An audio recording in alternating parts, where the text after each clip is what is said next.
तो नमस्कार दोस्तों, स्वागत है आपका। मैं बोलूँगा कि एक नए भाग में तो लेके आया हूँ मैं एक नई वीडियो।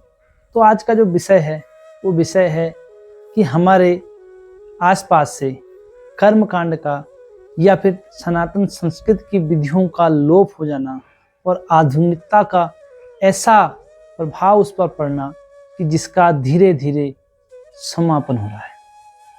बात करेंगे तो सबसे पहले जो हमारे इधर बड़े धूमधाम से जो चीज़ की जाती है वो है शादी। तो शादी को करने के लिए जो हम अपने आसपास देखते हैं उसमें सबसे पहले अपने परिवारजनों को बुलाया जाता है और एक जो मुख्य उसमें वो होते हैं पंडित या ब्राह्मण। ब्राह्मणों द्वारा अनेक मंत्रों से विवाह को संपन्न कराया जाता है जो पूर्व से ही सनातन संस्कृति की विधि रही है। हो सकता है अलग अलग प्रदेशों में अलग अलग स्थानों पर विवाह करने की विधि अलग अलग तरीके से हो, परंतु जो हिंदू धर्म से जुड़ा हुआ होगा, जो हिंदू धर्म का होगा, वह किसी न किसी प्रकार से जब विवाह कर रहा होगा तो उसमें ब्राह्मण की उपस्थिति अति अनिवार्य होगी। ब्राह्मण के अलावा विवाह को संपन्न कराना संभव नहीं होता।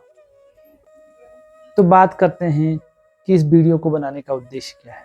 उद्देश्य यह है कि हमारे आसपास से धीरे धीरे इन सब चीज़ों का लोप हो रहा है और लोप होने का कारण आधुनिकता में हम अपने आसपास के त्योहारों को देखो, हमारे हर एक त्योहार को शराब ने अपने कब्जे में ले लिया है। मैं इस वीडियो में ये कहने नहीं आया हूँ कि शराब पीना बुरी बात है या शराब कोई गलत चीज़ है। जिसको पीना हो पिए, जल्दी निपटे। धरती में वैसे ही बहुत ज़्यादा बोझ हो चुका है, तो कुछ लोग कम होंगे निपट के पी के, तो फायदा ही धरती का होगा, कोई नुकसान नहीं होगा। परंतु हमारी संस्कृति पर इसका प्रभाव कैसे पड़ रहा है। हम किसी कार्य को करते हैं और वहाँ पर मदिरापान अगर हो रहा हो तो 99% केसेस में वहाँ पर झगड़ा जरूर होता है जो शांति को भंग करता है और उस त्योहार या उस कार्यक्रम की शोभा धूमिल हो जाती है। लेकिन मेन विषय जो था आज हमारे कर्मकांडों का लोप होने का, तो हम किसी भी कार्य को सोशल मीडिया, जैसे कि मैं ही अभी वीडियो भेज रहा हूँ आप पे, सोशल मीडिया या दिखावे ने इतना उसको दबा दिया है कि हम कर्मकांड को भूल चुके हैं। हम अपने वैदिक मंत्रों को, वैदिक विधि को भूल चुके हैं। विवाह जब करते हैं तो विवाह में ब्राह्मण को बुलाने के बाद टेंशन होती है वीडियोग्राफर के बुलाने की। आज बहुत सारे मेरे ऐसे मित्र भी होंगे जो इस वीडियो को देख रहे होंगे और इस प्रोफेशन से जुड़े हुए हैं, तो अवश्य हो मेरे से नाराज भी हो सकते हैं। ये मेरे और आपकी लड़ाई नहीं, ये एक सच्चाई है। तो वीडियोग्राफर पे ही मैंने वीडियो क्यों बनाई, इस मुख्य कारण है क्योंकि ये मेरा खुद का एक्सपीरियंस भी है। जब आप विवाह के लिए जाते हैं और ब्राह्मण जो होते हैं वो विधि को शुरू करते हैं और यज्ञ को कराने की तैयारी या फिर उस विवाह को संपन्न कराने की तैयारी करते हैं, वेद मंत्रों का उच्चारण करते हैं, परंतु अब वीडियोग्राफर को भी काम मिला है तो उनकी भी जिम्मेदारी है कि वो एक अच्छी सी फुटेज निकाल के दें और बढ़िया वीडियो बना के दें, क्योंकि अगर उनका काम अच्छा नहीं होगा तो उनको भी टोका जाएगा और उनके काम पर आगे के लिए फर्क पड़ेगा, तो वो भी मजबूर होते हैं। परंतु इसमें दोष किसका? इसमें दोष होता है जो इस कार्यक्रम को करा रहा है, जिसका विवाह है या जिसके घर में कोई ऐसा कार्यक्रम है। आप जब ब्राह्मण देवता को बुलाते हैं, ब्राह्मण को बुलाते हैं, तो उसमें स्पष्ट कर दीजिए कि पंडित जी आपका काम इतना है कि आपने मंत्र पढ़ने हैं। कौन कहाँ बैठा है, कैसे बैठा है, कौन कैसे आ रहा है, उससे आपको मतलब नहीं। या फिर आप वीडियोग्राफर को कह दीजिए जो आपकी वीडियो शूटिंग कर रहे हैं कि आपको आना है और जिस प्रकार से कार्यक्रम चल रहा हो उसी प्रकार से फोटो खींचनी है, क्योंकि दोनों के अनुसार कार्यक्रम चलना संभव नहीं।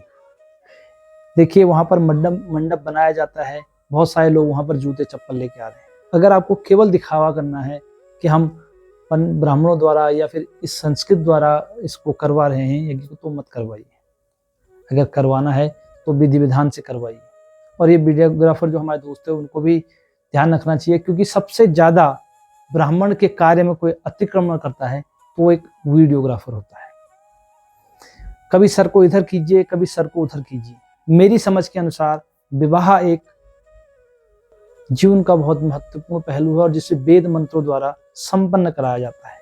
एक वीडियोग्राफर का कार्य ये होना चाहिए कि जिस प्रकार का कार्यक्रम चल रहा है या जिस प्रकार के हमारे विधि विधान चल रहे हैं उनको क्लिक करें, न कि बीच में अवरोध उत्पन्न करके कभी सर इधर घुमाओ उधर घुमाओ इस प्रकार की बात करके। इससे क्या होता है, न ब्राह्मण का कार्य पूरा हो पाता है और न ही वीडियोग्राफर का। आपको अगर विवाह करना है, इसका एक सिंपल सा तरीका है कि आप, आजकल आपने सुना होगा प्री वेडिंग शूट हो रहा है, या फिर उसका फंक्शन अलग से रख लीजिए, उसको जयमाला तक सीमित रखिए और इधर के काम को इधर सीमित रखिए, क्योंकि जयमाला के लिए आप पूरा टाइम आज के समय पर लेते हैं तो उसके बाद कर्मकांडों में आपको अवरोध नहीं उत्पन्न करना चाहिए। ये होगी जिसके घर में ये कार्यक्रम हो रहा है उसकी जिम्मेदारी। वीडियोग्राफर का कोई दोष नहीं, क्योंकि उसको अच्छी फुटेज निकालनी होती है। अगर आपने बुला लिया है तो उनको अपने कार्य को अच्छा करने के लिए वो कुछ भी करेंगे।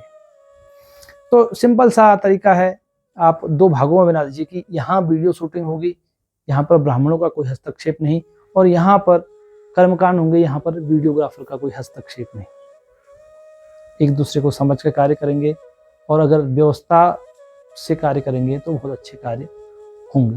परंतु इसका एक तरीका और भी है कि आज के समय में जिस प्रकार से कर्मकांड का या हमारी संस्कृत का, हमारी प्राचीन विधियों का लोप हो गया है, तो इसमें सबसे बढ़िया तरीका है कि आप ब्राह्मण को न बुलाएं बल्कि केवल वीडियोग्राफर को बुलाएं, क्योंकि आजकल वीडियोग्राफर को भी इतनी नॉलेज है, चाहे उन्हें मंत्र आते नहीं हो, बहुत सारे को तो याद भी हो गए होंगे क्योंकि इतना कार्यक्रम कर लिए हैं, तो उनको बुलाएं, उनके अनुसार ये अब ये होता है, ये कार्यक्रम होता है, उसे पूर्ण करा दें, या फिर केवल ब्राह्मणों को बुलाएं और उनसे कार्य कराएं। दो चीज़ों को अगर आप जोड़ने की कोशिश करेंगे तो संभव नहीं है। या तो उसमें आपको नियमावली बनानी पड़ेगी कि इस प्रकार से कार्यक्रम होगा, यह कार्य इसका है और यह कार्य इसका है। तो इस पर एक छोटा सा वीडियो बनाने का कारण ये था, ये हमारी संस्कृत को धीरे धीरे, हमारी संस्कृत का नाश कर रहा है। मॉडर्न होना अच्छी बात है, वीडियोग्राफी करना अच्छी बात है, वो यादें हैं और यादें हमेशा के लिए रहती हैं, परंतु किसी दूसरे कार्य में अगर उससे बाधा पड़ी हो तो यह उत्तम नहीं। तो आगे ध्यान रखिएगा, अगर संभव हो इसका कुछ सॉल्यूशन निकालने का तो जरूर निकालिएगा। और इसी के साथ आज का वीडियो समाप्त करते हैं। तब तक के लिए जय श्री राम।